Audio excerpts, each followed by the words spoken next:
What it do?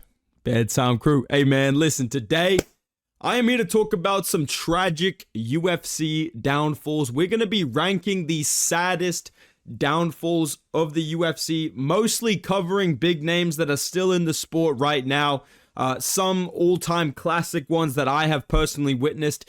If they're down in the C and the D tier, I'm not saying we were celebrating this downfall, but we weren't. I'm not losing fucking sleep over the Jamahal Hill downfall. I guess I should say that. If they're up in the S and the A tier, it was like you personally were on a fucking 8-fight losing streak, getting chinned every single fight. So some of these, unfortunately, they are still going, and some of them, the storm has finally passed. But let's get into this, man. Starting off with a strong one.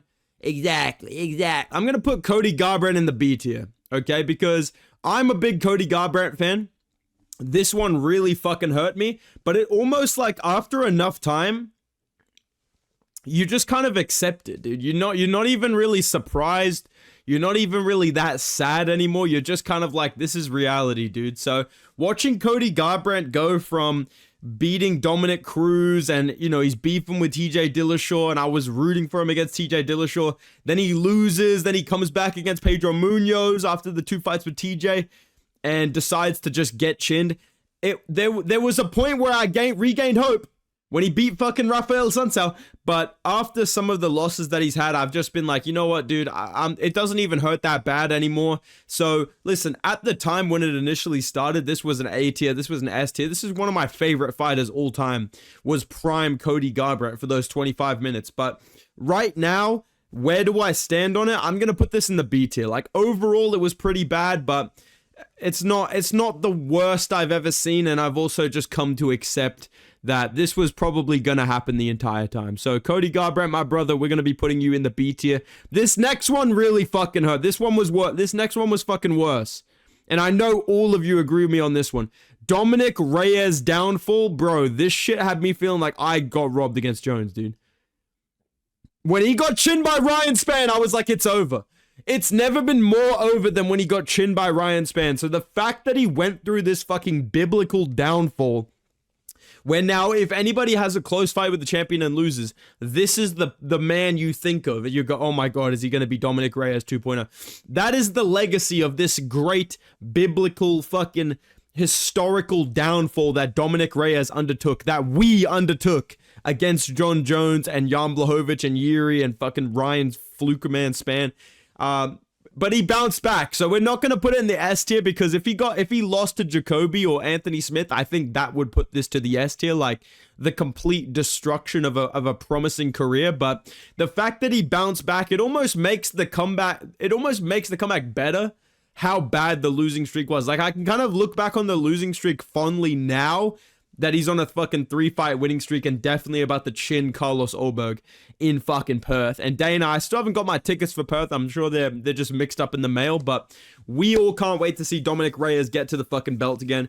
And this downfall was terrible. It was at least an A tier level downfall in terms of how much it hurt, how brutal it was, but it's over. We can let it rest. I'm going to leave it in the A tier as a reminder of a very dark time. This next one, I don't really see people fucking crying about. I'll give my opinion on this.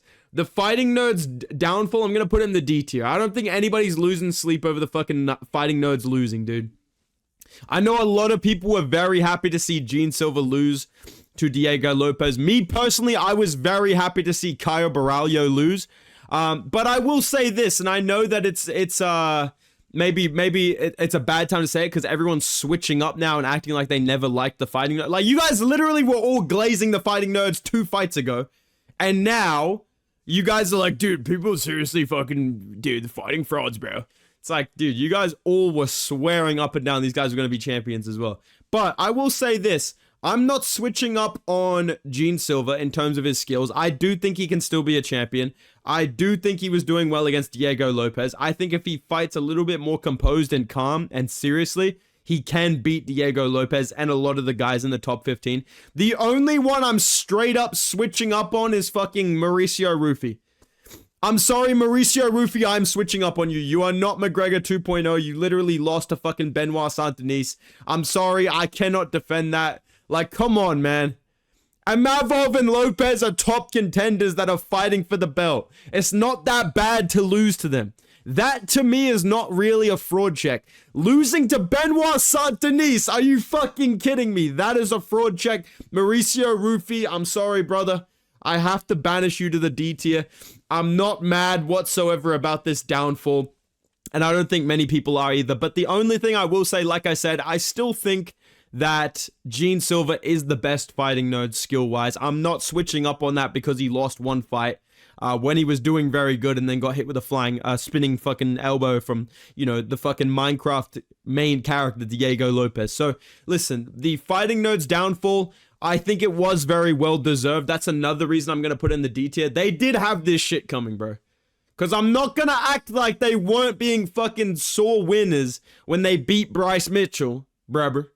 You know, or when they beat a bunch of other guys. You know, Caio Borralho, again, this guy was talking fucking crazy for his best win to be at war with Jared Cannonier in the Apex, and a meh kind of win over Abus Magomedov or Paul Craig.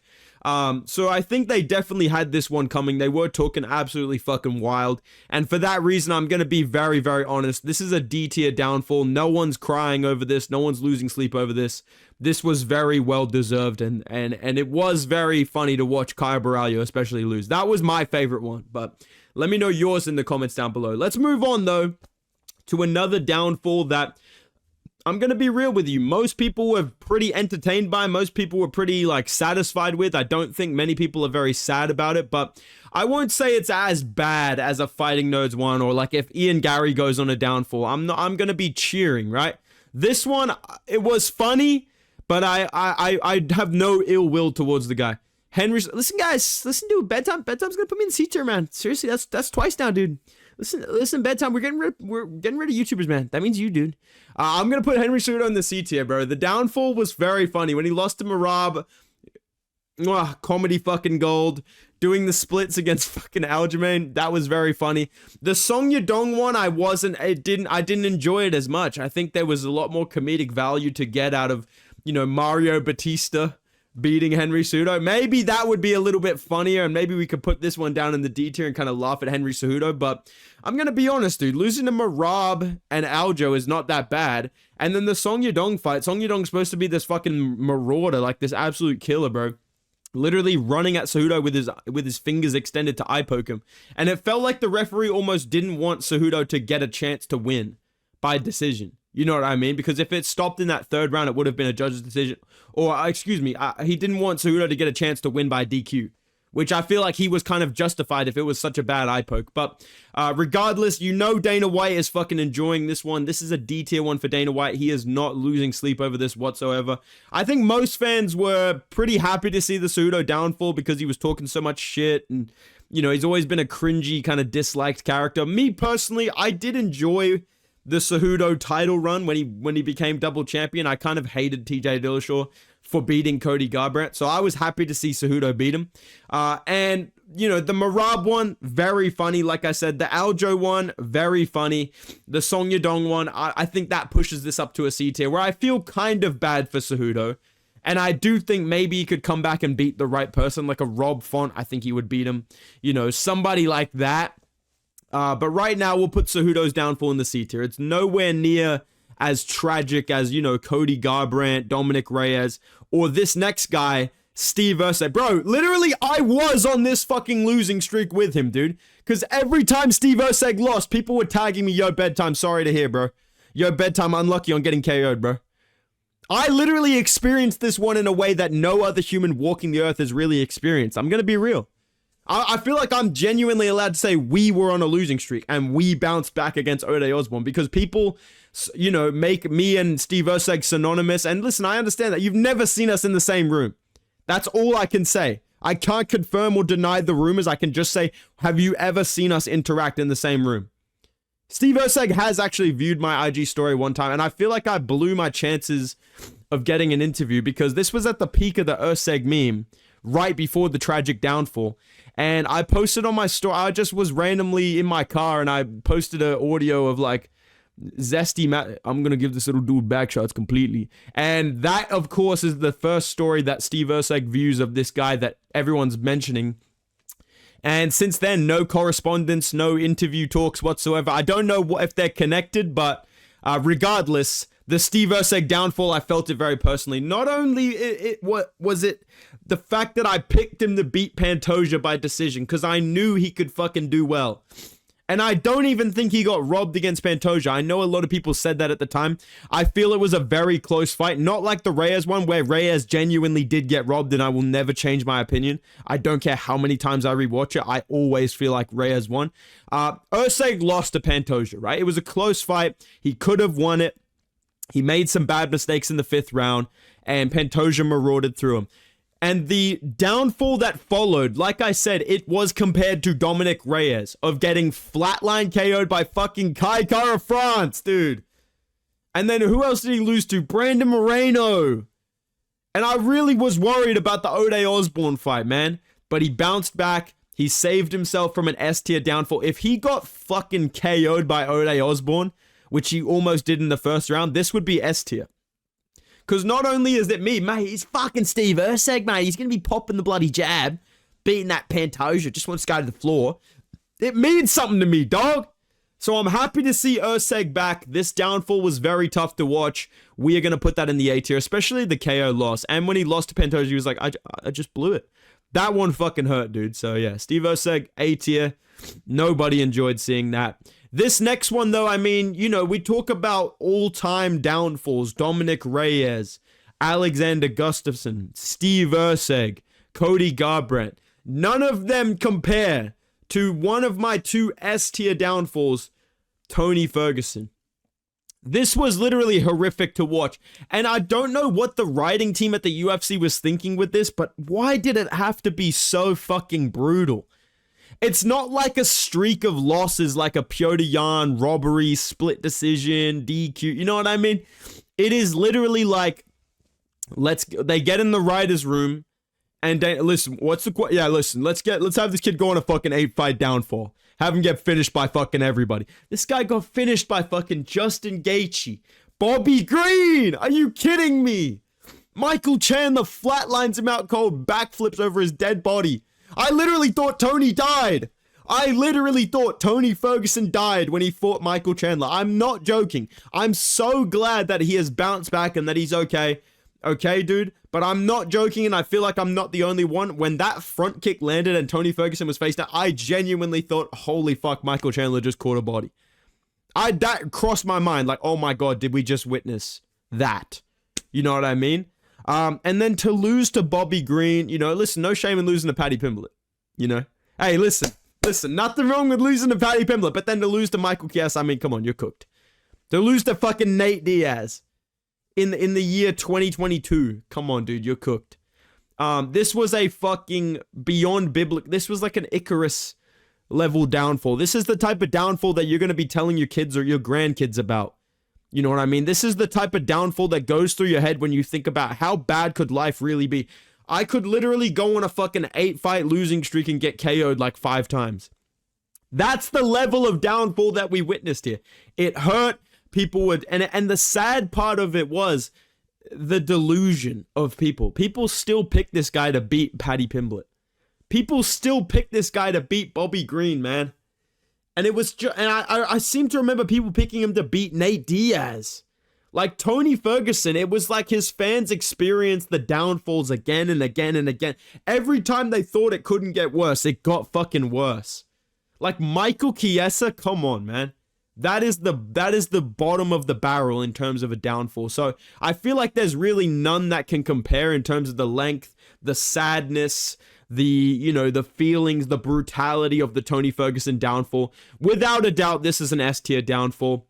Let's move on to another downfall, related to Tony Ferguson, but nowhere near as tragic. Conor McGregor, God bless. You got to come back and fight somebody. So fight me. Listen, I don't hate Michael Chandler that much. I know people really hate Michael Chandler, and that's why I'm putting him in the C tier, because I don't think there's any people out there that are like, damn, I feel really bad for Michael Chandler, man. I just want to see Michael Chandler get a win again, bro. Because, like, the prime Michael Chandler that we all love is, like, going to war, losing to really good people in exciting fights. The reason that I'm putting him here for a true downfall is because not only is he losing, but now he's literally just getting destroyed every fight. Like, he got absolutely fucking mogged by Paddy Pimblett. Like, got mogged by Charles Oliveira. And Paddy Pimblett literally did better than Charles Oliveira. Right? And I don't know whether that just means that Paddy Pimblett's the fucking GOAT, or Michael Chandler has fallen off a cliff, or Charles Oliveira's washed, or like all three. But yeah, the Michael Chandler downfall, it's no longer entertaining, right? Like, another reason why I'm going to put this in the C tier is because it's not that tragic when it feels like he's doing it to himself, right? Like, when it feels like he's kind of not actually trying to win, just trying to have an entertaining fight. You know what you fucking did, dude. You stuck your fingers in my mouth, dude. You're a fucking dirtbag, dude. Fucking dweeb. You know, trying to make it entertaining, but losing to Poirier and Rufus, you know. But the reason why it's now a downfall and why it's now down in the C and D tier is because it is kind of getting sad now. Because he's delusional. He thinks Conor's coming back to fight him. He's literally losing to everybody in the top 15. I cannot think of a single top 15 fighter I would pick Michael Chandler to beat, and that includes Mauricio Rufy. So for that reason, it is a very solid downfall. But I'll put in the C tier because it's like Michael Chandler. I root for him more than the fighting nerds, right? I root for him more than like a Caio Borralho or a fucking Gene Silva. But at the same time, I'm not surprised by his downfall. So I can't put it up in the B or the A tier where I'm like sad about it. It's just like, yeah, probably should just fucking retire. It's getting kind of sad to watch. I think C tier is where I'd put him, okay? Next one to talk about. This one's a one that's multiplied and kind of changed over the years. Israel Adesanya. 2023 me would be putting this in the fucking D tier. I would be literally celebrating, throwing a party to celebrate the downfall of Israel Adesanya, because there was a time where this guy was just boring decisioning his way through the middleweight division, and you either hear people, dude, oh my god, man, Israel Adesanya, like fucking Joe Rogan on commentary. He's just a level above these guys, man. He's just chewing them up with feints right now. He's chewing them up. That leg is toast. You know what I mean? You just have to deal with fake hardcore bullshit, being like, you know, people complain about Izzy being boring. They just don't understand the nuance. It's like, bro, fuck off. This guy's throwing a fucking jab and a leg kick. It's not that fucking complicated. So when Izzy finally started the downfall, I was like, thank fuck we have new people fighting for the belt that are not just throwing jabs and leg kicks. We didn't realize that was Strickland as well until he became the champion. But, you know, DDP, Alex Pereira, Sean Strickland, now Chimaev. We've got fresh blood at the top, and there are boring performances from all of them in between, but it's not consistent, boring point fighting like Izzy was in that title reign. Like, you have to be honest, once outside of the fucking Alex Pereira fight, the Cannonier fight, dog shit. The Paulo Costa fight was a good finish. It wasn't that exciting though. He didn't really do that much. He threw some leg kicks, then finished him. Paulo Costa's not that good. You know, Marvin Vettori, boring as fuck. You know what I mean? Who else? Robert Whittaker 2 fight, boring as fuck. Way too close. You know, Yoel Romero fight, literally one of the worst fights in UFC history. So I feel like the Adesanya downfall at first was like a D tier, like let's like almost like celebrated. But now I'm at a point where I actually do feel bad for Izzy. I feel like he genuinely has been humbled. And I appreciate what he did for the sport in terms of being such an active champion. Like, my thing is always, if you're going to be boring like Marab or like Izzy or some shit, at least be active. Right? That's all I ask. If you're going to be boring, at least be fucking active. And Israel Adesanya was super active. He was super willing to fight anybody. He tried to go up to light heavyweight and become a double champion and get a fight with Jones, which I think would have been a huge fight. Jones would have fucking destroyed him, but still. So I do respect Adesanya. And now I'm at a point, now that the dust has settled, where I'm like, damn, I kind of feel bad for Izzy. I hope he wins one more before he retires. You know, damn, I wouldn't mind seeing Izzy beat up somebody and then, you know, retire on a win, you know? So I'll put it in the B tier. I am starting to feel bad for Izzy. I am starting to kind of root for him and feel like, you know, the reasons that I hated him are kind of gone and he's not holding up the title picture anymore. I just want to see him have fun fights and get a W, but it's not as like it wasn't as sad as watching Tony Ferguson's downfall or Dominic Reyes' downfall. Like, there was a point where I was cheering for this downfall. So I have to put it in the B tier. Let's move on, though, to another downfall that I don't think anybody's sad about. We're not going to put it in the S or the A tier. We're going to put Colby Covington in the D tier, dude. Honestly, just rip Bozo. Like, I used to be a Colby fan. I'm telling you. You guys know this if you've been watching the channel for a long time. I was a Colby Covington fan. I thought Colby Covington was potentially able to become the champion. I thought he beat Usman in the second fight. I loved his fights against Kamaru Usman. He is a complete fucking shell of himself now. He sat around doing nothing, waiting for a title shot, and I give shit to Shavkat Rakhmonov and Leon Edwards and a bunch of other people for doing the exact same thing.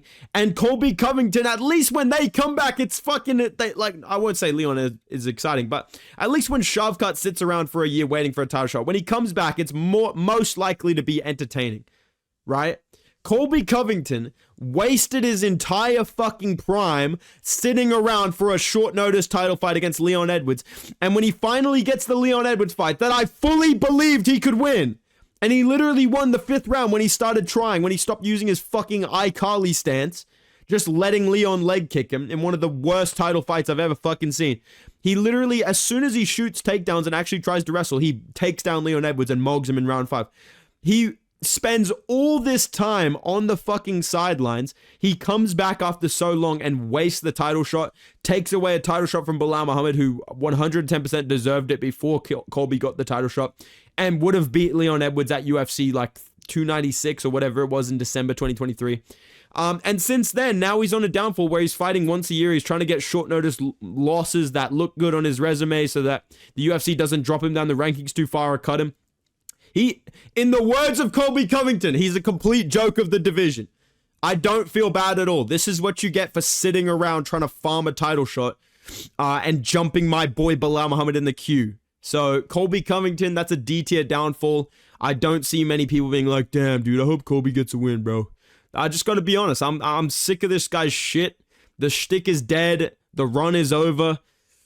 Rip Bozo. I'm putting him in the D-tier, okay? Next guy on the tier list to talk about. This one hurts a little bit more, but it's one that I'm not. Listen, I'm not surprised, motherfucker. I'm not surprised, but it still sucked. Tuivasa is a borderline B tier, but I've given up. You know, I've gone numb.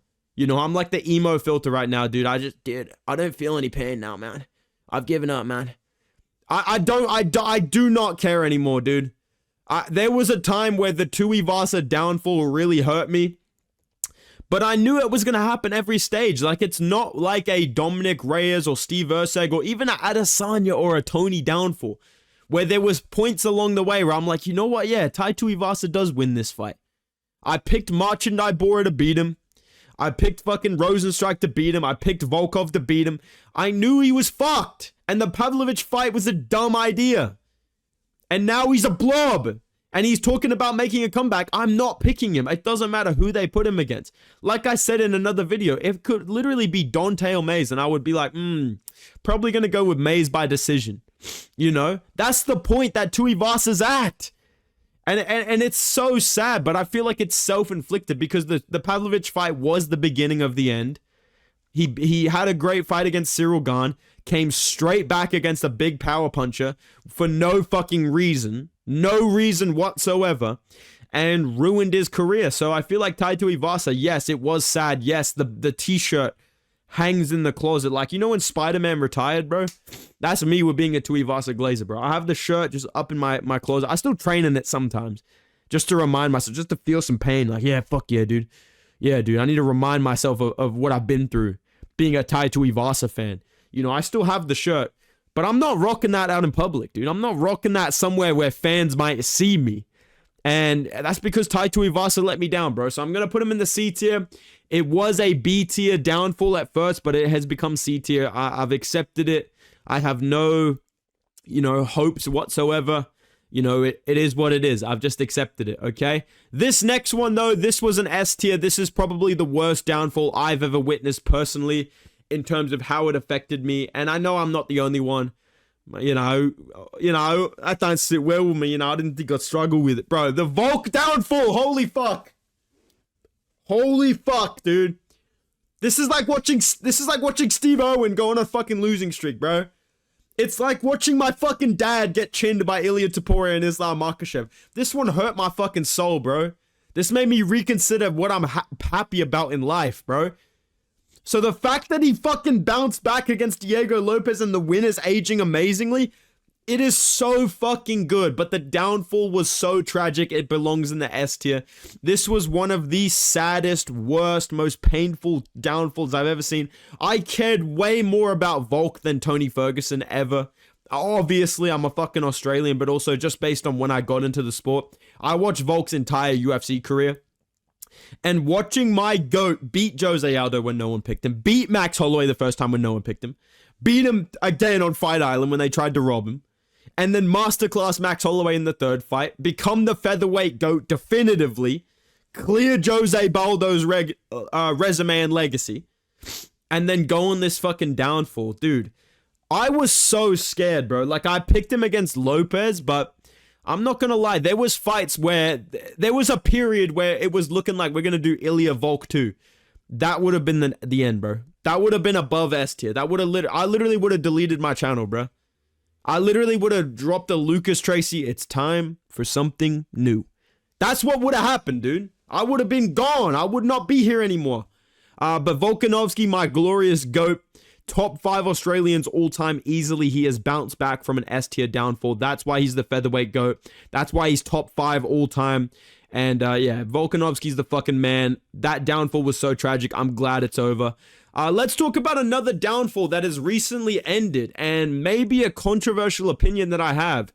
Kamaru Usman's in the B tier. I was rooting for Usman. I was happy for Usman when he beat Buckley. I was happy to see him bounce back. Like, I obviously, being a prime Colby Usman rivalry enjoyer, my opinion, one of the greatest rivalries of all time. Of course, I wanted to see Usman bounce back on a W, right? Okay? And I picked Joaquin Buckley. I didn't realize he had no idea how to defend a fucking takedown. But I was happy to see Usman beat Buckley and end the losing streak, right? That's why it's in the B tier. Because at first, we all celebrated when Leon Edwards head kicked him. We were all happy to see Usman's reign of terror. I don't even know why it was the reign of terror. I guess because he smudged a couple of people, but he generally had pretty good fights. So I feel like once enough time wore off, I was like, damn, I kind of miss Usman as the champion. So he went up the tier list quite high, where I'm like, man, I kind of want to see Usman bounce back. I hope he gets a bounce back. I'm hoping he can, but I'm worried about his chin and his knees. So when he bounced back, I was actually really fucking happy that this downfall was over, right? And in hindsight, it made the downfall not look that bad. Like, the head kick KO was bad, but then the third Leon fight, excuse me, very competitive, very close. The chin was fine. The Chimaev fight, people acted like he won. He didn't, but he did a good job against Chimaev. Aged very, very well. You survived round 1 against Chimaev. You had some good moments in round 2 and 3, but the judges gave Chimaev both of those rounds on different scorecards. I think Chimaev very clearly won that fight, right? But it was close, right? And it was short notice. And then now that Usman's back, I'm kind of sick of his shit, dude. This is my hot take. I'm kind of sick of Usman's shit. And specifically, whenever Chimaev fights, this fucking guy tweets out shrug emojis like, damn, dude, damn. Imagine what I would do against him in a rematch. Damn, yeah, you guys seen what I did. It's levels. I'm a problem. He tweets out shrug emojis every time. Hey, buddy, the only person that's allowed to tweet out shrug emojis after Chimaev dominates somebody is Gilbert fucking Burns. Baby Dorino Burns. You literally defended 2 takedowns, had some good moments on the feet, still got taken down every single round, still got 10-8'd in the first round. Burns didn't get 10-8'd. Burns had him rocked. Burns had him dropped. Burns went to war with him. You did okay and lost. Burns went to war with him and lost, and was without a doubt the hardest fight of his career. Probably will be until the day he dies. Burns is allowed to tweet out shrug emojis, not you. You beat Joaquin Buckley. Congratulations, bro. You don't get to just sit around and wait for a title shot and tweet out, yeah, imagine what I would have did against Dricus, bro. It's like, come on, dude. You did okay against Chimaev with a broken fucking hand. You got 10-8'd. Burns didn't. Do you ever see Burns tweeting out shrug emojis like, yeah, exactly? No, it's just Usman sitting on his little podcast with Henry Cejudo. I think I would absolutely dominate JDM. No, you wouldn't, you fucking Malteser. I'm happy to see it bounce back, but now I'm already sick of his shit. I kind of remember why I enjoyed watching Leon Edwards head kick this guy. And speaking of which, That's 9 losses in a row, bro. I truly believe I can come back, bro. I want to fight Wonderboy next, bro. He's not washed. He's not washed, bro. He just beat Bonfim, bro. I want to fight Masvidal, bro. He just fought Nate Diaz on boxing, bro. The Leon Edwards downfall. We love to see it, dude. This one, I really enjoyed watching this one. And I hope that it continues with the protest fight, man, because Leon Edwards is everything that we hated Usman for supposedly being. And when you look back in hindsight, Usman wasn't even that boring as a champion. He was active. He had like heated rivalries with Masvidal. He made shit hype with Burns. He had a heated rivalry with Colby Covington. Leon Edwards building up his fights once a year where he wins by 49, 40, 48, 46. Lost a point due to fence grabbing, boring decision. That fake hardcores with a fucking beer belly on Twitter. Dude, what a fucking masterclass. Oh my days, what a masterclass by Leon Edwards. Wow. 47 significant strikes over 5 rounds. What a masterclass. He's an absolute sniper. He's an elite striker. Oh my days. Leon Edwards hyping up his boring ass title fights once a year against people that don't even deserve title shot. Oh yeah, bro. Yeah, I don't think he deserved a title shot, bro. To be honest, bro. Yeah, 100%. I definitely think I could fight McGregor. Yeah, 100%, bro. I truly believe I could fight Islam. That'd be a good fight. Yeah, 100%, bro. What do I think about Bilal? I don't deserve it, bro. I won 10 fights in a row. I didn't get a title shot. Leon, you literally got a title shot from 9 fights, and you beat Nate Diaz and Gunnar. I don't think he deserves it, bro. He only built Gilbert Burns, #1 contender, bro. He don't deserve it. I fucking hated Leon Edwards as a champion. He was so entitled. He was so fucking boring.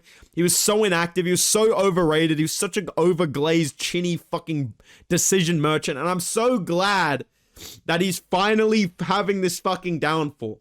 Because, again, it's easy now for people to hate on Leon Edwards and jump on the train. You gotta remember, in 2023, they fucking called me a madman. They called me a fucking hater for saying that he was going to lose to Bilal Muhammad. I picked Colby Covington to beat him. I literally was like, this guy's the most overrated fucking champion right now. He literally is not even that good. And I was right! I was literally right, dude. So the Leon Edwards downfall for me, this is cinema, bro. This is exactly what I prayed for, dude. We're putting that in the D tier. We're not losing sleep over it. We are all very excited by this. I am worried now that the Fighting Nerds plot armor is gone, that he's going to somehow beat Protest, but I'm gonna pray that my boy CP clutches up, all right? Next 2 to talk about. One of them is a biblical downfall, but it was kind of self-imposed, which I think makes it more, entertaining. Mate, shut the fuck up, yeah. I haven't had a fucking downfall, yeah, mate. I'm fucking coming back. 2026 at the White House, you know what I mean? The Big Don coming back, you know what I mean? Like, I'm coming back, getting in there in the cat. I don't mind the hooker fight. I don't mind that. I don't mind fighting, what's his name? Old fucking Chandler at the White House. I don't mind that fight. I think that'd be a good fight for me, Conor McGregor's downfall, it was absolute cinema, bro. He literally became the biggest star of the sport. Goes on this, crazy roller coaster downfall. There's drugs, there's lawsuits, there's old men in bars, there's yacht photo, you know what I mean? There's nudes leaking. Like, McGregor's downfall is fucking insane. And by the way, Ilya Topuria, you're chasing this Terence Crawford fight. Please take the Terence Crawford fight. Please. Please, Ilya, fight Crawford and lose by round 10 TKO. Please. Please take a year off and then come back and fight Islam. Please, brother. I'm begging you, dude. If you know, you know. The McGregor downfall, I don't have it up in the A or the S tier because it was like... I feel like we all knew it was coming. Like, there's no way that he would have just stuck around and just defended his belt against fucking RDA and fucking Cowboy and, oh yeah, I'll fight Benson Henderson, no problem, yeah. I think he just kind of achieved everything he wanted to achieve, and then the money and all that stuff just led to the downfall. It is very sad as someone that used to be a big McGregor fan. I feel like a lot of you guys are in the same boat. Where at one point it must have hit you like, damn, this dude used to be like GOAT potential. This guy literally was a double champion with great wins and the world in his fucking hands, and he threw it all away, so there is some tragic elements to that. I think it belongs well in the B tier or borderline A tier, but it was self-imposed. He's done some shit that makes me kind of like, yeah, you fucking deserve this downfall. And I also feel like it was very inevitable, especially with the time off after the Floyd fight, coming back to fight Khabib. We knew it was pretty much wraps at that point. And the Poirier dude, calm as a fucking mirror, dude. Calm as a fucking mirror, man. So all in all, I'll put McGregor in the B tier. And the last one to talk about, absolute D tier, worth celebrating, Ryan Spann downfall. Watching this guy lose to Waldo Cortez Acosta. Oh my God. Mwah. Watching him lose to Nikita Krylov. Mwah. I mean, it was just the gift that kept on giving. Unfortunately, this one has ended, but, you know, we still got him at heavyweight. We still got some fights left for him at heavyweight. Maybe we can see another one. But yeah, as a Dominic Reyes fan and someone that loves watching Dominic Reyes fight and was very, very disheartened when he lost to Ryan Spann, this is one that was very good to see. But this is my tier list. I know there's some people that I might have forgot. Let me know down in the comments down below, who you think is like a S tier or a D tier downfall that personally affected you. I'd love to hear those in the comments down below. If you guys enjoyed the video, drop a like, subscribe to the channel. I will be doing 2 or 3 more videos this week, so stay tuned for those, and go follow me on Instagram and Twitter at Bedtime MMA for my reactions to the Brendan Allen, Rainier Dorita fight news and all that stuff.